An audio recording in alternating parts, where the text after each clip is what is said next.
Mars media நேயர்களுக்கும் அன்பர்களுக்கும் இந்த நாள் இனிய நாளாக அமைய எல்லாம் வல்ல இறைவனை பிரார்த்திக்கின்றோம்.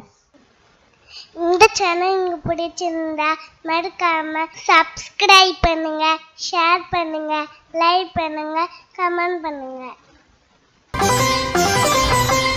எனதுமே மேஷராசி நேர்களே, இந்த அருமையான பதிவுல நம்ம என்ன பார்க்க போறோம் அப்படின்னா, நிகழும் மங்களகரமான குரோதி வருடம் மார்கழி மாத ராசி பலன். மார்கழி அப்படின்னாலே அற்புதமான ஒரு மாதம். பகவான் கிருஷ்ணர் என்ன சொல்றாருன்னா, மாதங்களில் நான் மார்கழி அப்படின்னு. இந்த மார்கழி அப்படிங்கும் போதே நமக்கு ஞாபகம் வருது கோதையாண்டாள். திருப்பாவை அற்புதமான ஒரு பாடல், அதை பாடினது கோதையாண்டாள். அந்த வகையில் இப்போ உங்களுக்கு இந்த மார்கழி மாதம் நன்மை தரக்கூடிய மாதமாக இருக்குமா, இல்லை கவனமாக இருக்க வேண்டிய மாதமா, பரிகாரமா என்ன பண்ணினா விசேஷமான பலன்கள் கிடைக்கும்ங்கிறத பற்றிலாம் நம்ம இப்போ தெளிவாக பார்க்க போகிறோம். முதல்ல உங்கள் ராசிநாதனும் அஷ்டமாதிபதியுமான செவ்வாய் பகவான் சுகஸ்தானத்தில் நீச்சமடைந்து வக்ரகதியில் இருக்கார். நீச்சம் வேற வக்ரம் ரெண்டுமே. ஆனால் அஷ்டமாதிபதி நீச்சமடைகிறது, வக்ரகதி அடைகிறது ரொம்ப விசேஷம். உடல் ஆரோக்கியம் சிறப்பாக இருக்கும். மனதளவில் இருந்து வந்த குழப்பங்கள்லாம் குறையும். தெளிவான முடிவுகளை நோக்கி பயணம் செய்வீர்கள். ஆனால் ராசிநாதன் அப்படிங்கும்போது உடல் ஆரோக்கியத்தில் கொஞ்சம் கவனமாக இருப்பீங்க. அதனால ஒன்றும் பெரிய பாதகங்கள் கிடையாது. உத்தியோகத்தில் கொஞ்சம் வேலைபளு இருக்கும். தொழில் வியாபாரத்தில் கொஞ்சம் கவனமாக பாடுபடணும். கூட்டாளிகளெல்லாம் அனுசரித்து போகணும். அதேமாரி சீருடை பணியாளர்களாகிய காவல், இராணுவம், தீயணைப்புத்துறை, மருத்துவத்துறையில் வேலை பார்க்கும் அன்பர்களுக்கு எதிர்பார்க்கும் இடமாற்றம், பதவி மாற்றம், பதவி உயர், சம்பள உயர்வு சற்று காலதாமதமாகி பிறகு நிறைவேறும். அடுத்தபடியா 2-7 அதிபதி சுக்கிர பகவான் 10ஆம் இடத்துல இருக்கார். 2-7 அதிபதி அப்படின்னாலே தனபாக்கு குடும்பஸ்தானாதிபதி, களத்திராதிபதி. இந்த சுக்கிர பகவான் எங்க இருக்காருன்னு பார்த்தீங்கன்னா ஜீவனஸ்தானமாக 10ஆம் இடத்துல இருக்கார். பரபரப்பா இருப்பீங்க, சுறுசுறுப்பா இருப்பீங்க, தொழிலை பத்தியே நினைச்சிட்டு இருப்பீங்க, தொழில் வியாபாரத்தை பத்தியே அனுதினமும் நினைச்சிட்டு இருப்பீங்க. 24/7 மாதிரி அப்படி ஒரு ஒர்க் பண்ணணுங்கிற ஒரு எண்ணம் உங்களுக்கு இருக்கும். அதே மாதிரி கூட்டாளிகள் அனுகூலமா இருப்பாங்க. தொழில் வியாபாரத்தில் கூட்டாளிகள் அனுகூலமா இருப்பாங்க. இந்த நேரத்தில் உங்களுக்கு நண்பர்கள் கூட ஓரளவுக்கு அனுகூலமாக இருப்பார்கள். அவர்களின் மூலம் நீங்கள் எதிர்பார்த்த சில உதவிகள் கண்டிப்பாக வந்து சேரும். தனபரவு அப்படி இப்படி இருந்தாலும் உங்களுக்கு கூட தேவைகளை பூர்த்தி செய்யும். 30/12/2024 முதல் இந்த சுக்கிர பகவான் எங்க வரப்போறான்னு பார்த்தீங்கன்னா லாபஸ்தானமாகிய 11ஆம் இடத்துக்கு வந்துடுறார். சூப்பர். ஏன் அப்படின்னா இப்போ 10ஆம் இடத்துல இருக்கும்போது சக்க புழி அப்படியே புழிஞ்சாரா உத்தியோகத்தில், தொழில் வியாபாரத்துலலாம்.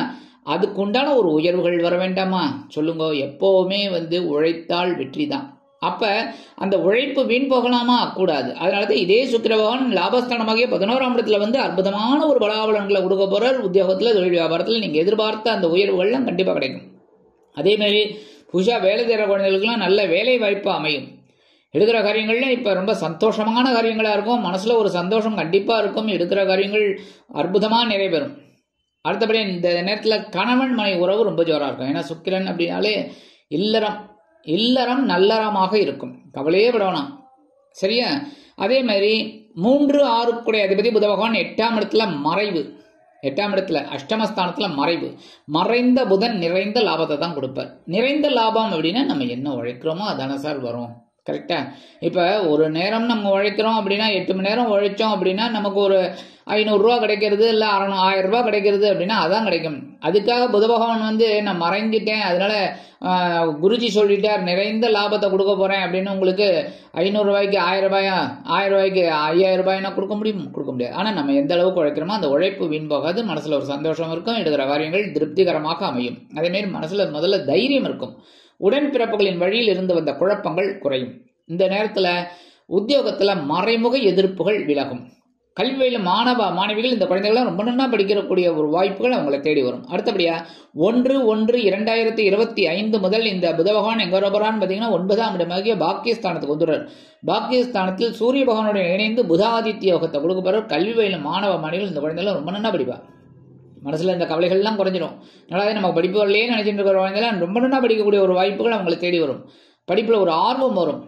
அதனால அந்த படிக்கிறதுனாலே அந்த மதிப்பெண்கள் இதெல்லாம் வரத்துக்கு நிறைய வாய்ப்புகள் இருக்கு. இந்த குழந்தைகள்லாம் பிடிச்சிட்டு நல்லா படிக்கணும். சரியா? மொபைல் அது இது எல்லாத்தையும் விட்டுட்டு லேப்டாப் அதெல்லாம் தூக்கி கொஞ்சம் ஒதுக்கி வச்சுட்டு இந்த படிக்கணுங்கிற ஒரு இதை எடுத்துக்கணும். சரியா? அப்போ உங்களோட விருப்பங்கள் பூர்த்தியாகும். நல்ல மதிப்பெண்கள் கண்டிப்பாக வந்து சேரும். அதேமாரி எழுத்து அச்சுத்துறையில் இருக்கும் நண்பர்களுக்கு புதிய வாய்ப்புகள் மிளிரும். அதுவும் இந்த கலைத்துறை நண்பர்கள், ஏன்னா இந்த அறிவுஜீவி கலைத்துறை நண்பர்களுக்கு நிறைய உதவிகளை செய்வார். அறிவை விருத்தி அடைய வச்சு ஒரு செல்வ நிலையை உயர்த்துவார். அடுத்தபடியாக பஞ்சமாதிபதி சூரிய பகவான் பாக்கியஸ்தானமாக 9ஆம் இடத்துல இருக்கார். தந்தை வழி உறவினர்கள் ஆதரவாக இருப்பார்கள். இந்த நேரத்தில் குலதெய்வ பிரார்த்தனைகள் நிகழும்.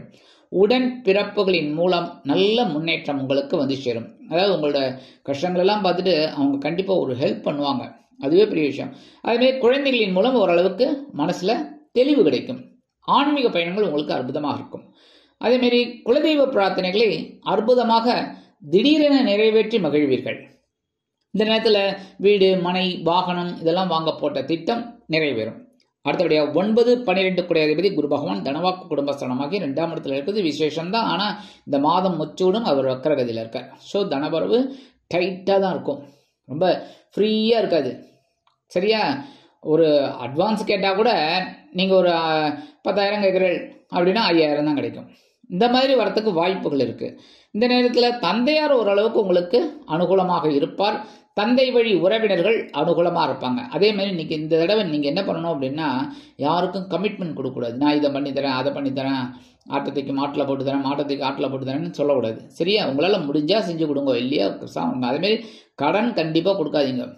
நீங்கள் சொல்லலாம், தனக்கே இங்கே தகராறான், தம்பிக்கு பலகாரமான்னு, நானே கஷ்டத்தில் இருக்கேன், நான் யாருக்கு சுவாமி கடனை கொடுக்க போகிறேன், கடன் நான் வாங்காமல் இருந்தால் போகிறோம் அப்படிங்கிற மாதிரி நீங்கள் புலம்புறது புரியுறது. ஆனால் சில நேரங்களில் நீங்கள் இலகிய மனதுடையவர்கள், சில நேரங்கள் இல்லை இலகிய மனதுடையவர்கள். அதனால நீங்கள் சில நேரங்களில் அப்படியே சரி பாவம் கொடுத்துடலாம் அப்படிங்கிற ஒரு எண்ணம் உங்களுக்கு வரும்.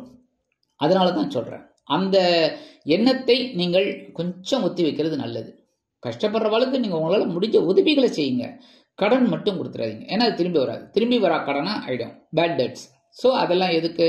அதனால கவனமாக இருக்கிறது நல்லது. ஆனாலும் குருவோட பார்வைன்னு பார்த்தீங்கன்னா உங்களோட 11 ரோகஸ்தானமாக 6ஆம் இடத்துல விழுது, ஓரளவுக்கு தைரியம் இருக்கும். அடுத்தபடியாக 8ஆம் இடத்தை 7ஆம் பார்வையை பார்த்துட்டு இருக்கார். உடல் ஆரோக்கியம் சிறப்படையும், வீண்பழி அவமானங்கள் இதெல்லாம் மறையும். அடுத்தபடியாக 9ஆம் பார்வை உங்கள் ஜீவனஸ்தானத்தை பார்க்குற. ஜீவனத்துக்கு குறைவு இல்லைங்க, குறைவுன்னு சொல்ல முடியாது. உங்களோட என்னென்ன நீடடோ தேவைகளோ ஓரளவுக்கு பூர்த்தி செய்யக்கூடிய அளவில் வருமானம் வந்து சேரும்.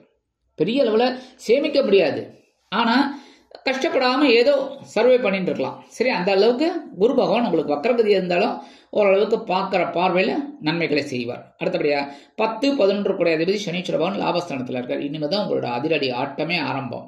லாபாதிபதி லாபஸ்தானத்தில் இருக்கார், ஜீவனாதிபதியும் அவரே.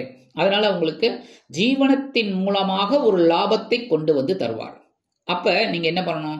கிடைக்கிற வாய்ப்பை சிதற விடாமல், சிந்த விடாமல் அப்படியே பிடிச்சி லபக்குன்னு வாயில கொண்டுரும். அதான் அந்த மாதிரி இருந்தாலே உங்களுக்கு நன்மைகள் கண்டிப்பாக வந்து சேரும். அடுத்தபடியாக சாயா கிரகங்கள் என்று அழைக்கப்படக்கூடிய ராகு பகவான் விரயஸ்தானமாகிய 12ஆம் இடத்துல இருக்கார். கேது பகவான் பகிரவன ரோகஸ்தானமாகிய 6ஆம் இடத்துல இருக்கார். ரெண்டுமே மறைவு ஸ்தானம். 6, 8, 12. 3ஆம் இடம்ங்கிறது பாதி மறைவுன்னு சொல்லலாம்.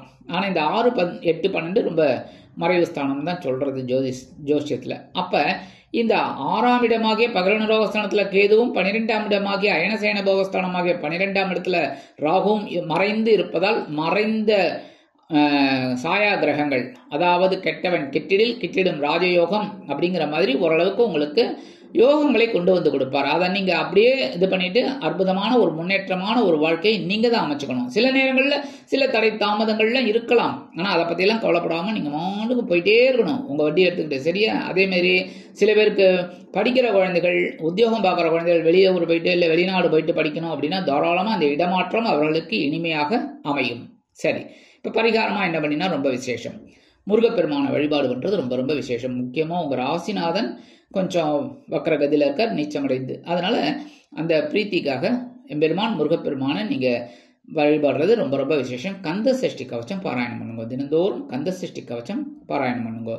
மார்கழி மாதங்கிறதுனால திருப்பாவை கண்டிப்பாக இருக்கும். அந்த திருப்பாவையை படிச்சுட்டு கந்த சஷ்டி கவச்சமும் பாராயணம் பண்ணுறது ரொம்ப விசேஷமான பலன்களை கொடுக்கும். அதேமாரி குரு பகவான் வக்கரகதியில் இருக்கிறதுனால நவ கிரகங்களில் உள்ள புத்திரக்காரகராகிய குரு பகவானிற்கு வியாழக்கிழமைகளில் நெய் தீபம் ஏற்றி வழிபாடு செய்ய ஒரு அற்புதமான மாற்றங்கள் இனிமையாக உங்களுக்கு வந்து சேரும். ஆக இந்த சிறு பரிகாரங்களின் மூலம் குரோதி வருடம் மார்கழி மாதம் அற்புதமான ஒரு மாற்றத்தை இனிமையாக கொண்டு வந்து தரும் என்று கூறி விடைபெறுகிறேன். நன்றி, வணக்கம். மீண்டும் ஒரு அருமையான பதிவில் நான் உங்களை மனமகிழ்ச்சியோடு சந்திக்கிறேன். வாழ்த்துக்கள். வாழ்க வளமுடன். இந்த சேனல் உங்களுக்கு பிடிச்சிருந்தா மறக்காம சப்ஸ்கிரைப் பண்ணுங்க, லைக் பண்ணுங்க, ஷேர் பண்ணுங்க.